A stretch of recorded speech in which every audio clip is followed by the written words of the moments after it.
CNN News.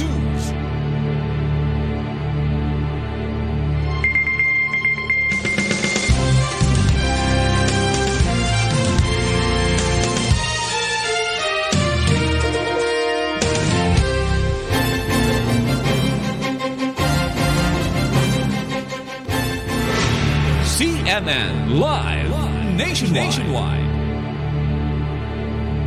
Magandang umaga riyan, magandang umaga Pilipinas. Maring kinukundina ng mga barangay opisyales at mamamayan ng Bulbok at Dao sa tuwing Batangas ang presensya ng teroristang NPA sa kanilang lugar. Ayon sa mga ito, ang presensya ng teroristang grupo ay nagdudulot ng matinding takot sa kanilang pamilya at mga kabarangay.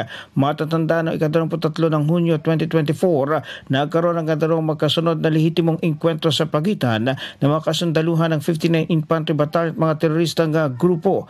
Nagsagawa ng security assistance ang kasundaluhan sa paligid ng barangay Bulbok at Dao dahil sa sumbong ng mga residente ukol sa presensya ng armadong teroristang grupo na pumupunta sa kanilang lugar. Ang pagtutol at pagkundina ng mamamayan ng dalawang barangay ay isinagawa nila sa pamamaraang pagsasagawa ng indignation rally upang ipakita at isigaw ang kanilang pagtakwil at pagtutol sa presensya ng teroristang grupo.